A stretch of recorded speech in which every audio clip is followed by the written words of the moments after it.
حضرت صلی اللہ علیہ وآلہ وسلم پر وحی کا ابتدائی دور اچھے سچے پاکیزہ خوابوں سے شروع ہوا۔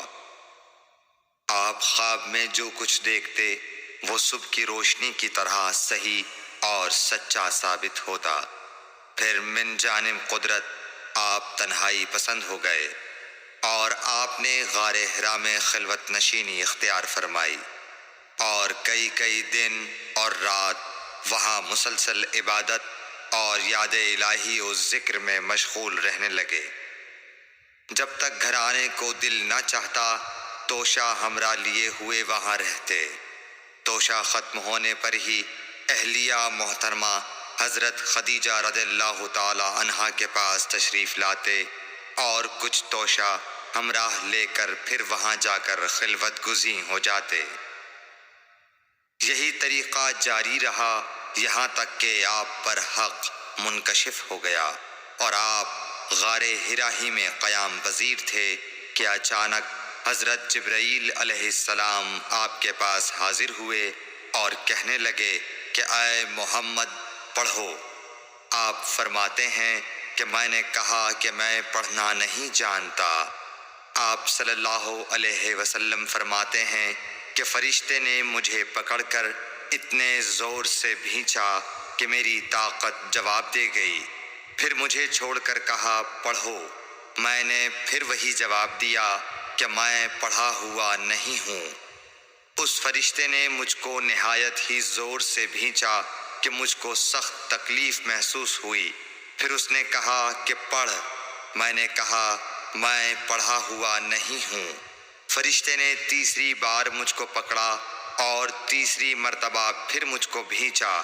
پھر مجھے چھوڑ دیا اور کہنے لگا کہ پڑھو اپنے رب کے نام کی مدد سے جس نے پیدا کیا اور انسان کو خون کی پھٹکی سے بنایا۔ پڑھو اور آپ کا رب بہت ہی مہربانیاں کرنے والا ہے۔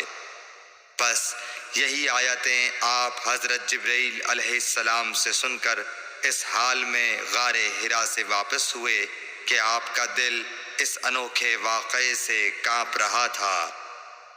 آپ حضرت خدیجہ کے ہاں تشریف لائے اور فرمایا کہ مجھے کمبل اوڑھا دو، مجھے کمبل اوڑھا دو۔ لوگوں نے آپ کو کمبل اوڑھا دیا۔ جب آپ کا ڈر جاتا رہا تو آپ نے اپنی زوجہ محترمہ حضرت خدیجہ رضی اللہ تعالی عنہا کو تفصیل کے ساتھ یہ واقعہ سنایا اور فرمانے لگے کہ مجھ کو اب اپنی جان کا خوف ہو گیا ہے۔ آپ کی اہلیہ محترمہ حضرت خدیجہ رضی اللہ تعالی عنہا نے آپ کی ڈھارس بندھائی اور کہا کہ آپ کا خیال صحیح نہیں ہے۔ اللہ کی قسم آپ کو اللہ کبھی رسوا نہیں کرے گا۔ آپ تو اخلاق فاضلہ کے مالک ہیں۔ آپ تو کنبہ پرور ہیں، بے کسوں کا بوجھ اپنے سر پر رکھتے ہیں، مفلسوں کے لیے آپ کماتے ہیں، مہمان نوازی میں آپ بے مثال ہیں اور مشکل وقت میں آپ امر حق کا ساتھ دیتے ہیں۔ ایسے اوصاف حسنہ والا انسان یوں بے وقت ذلت و خواری کی موت نہیں پا سکتا۔ پھر مزید تسلی کے لیے حضرت خدیجہ رضی اللہ تعالی عنہا آپ کو ورقہ بن نوفل کے پاس لے گئیں جو ان کے چچا زاد بھائی تھے اور زمانہ جاہلیت میں نصرانی مذہب اختیار کر چکے تھے اور عبرانی زبان کے کاتب تھے۔ چنانچہ انجیل کو بھی حسب منشائے خداوندی عبرانی زبان میں لکھا کرتے تھے۔ انجیل سریانی زبان میں نازل ہوئی تھی، پھر اس کا ترجمہ عبرانی زبان میں ہوا۔ ورقہ اسی کو لکھتے تھے۔ وہ بہت بوڑھے ہو گئے تھے، یہاں تک کہ ان کی بینائی بھی رخصت ہو چکی تھی۔ حضرت خدیجہ رضی اللہ تعالی عنہا نے ان کے سامنے آپ کے حالات بیان کیے اور کہا کہ اے چچا زاد بھائی، اپنے بھتیجے محمد صلی اللہ علیہ وسلم کی زبانی ذرا ان کی کیفیت سن لیجئے۔ وہ بولے کہ بھتیجے آپ نے جو کچھ دیکھا ہے اس کی تفصیل سناؤ۔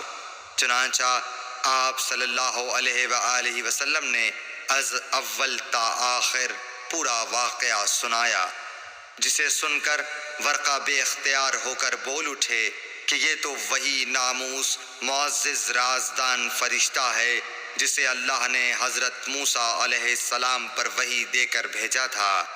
کاش میں آپ کے اس عہد نبوت کے شروع ہونے پر جوان عمر ہوتا، کاش میں اس وقت تک زندہ رہتا جب کہ آپ کی قوم آپ کو اس شہر سے نکال دے گی۔ رسول کریم صلی اللہ علیہ وآلہ وسلم نے یہ سن کر تعجب سے پوچھا کہ کیا وہ لوگ مجھ کو نکال دیں گے، حالانکہ میں تو ان میں صادق و امین و مقبول ہوں۔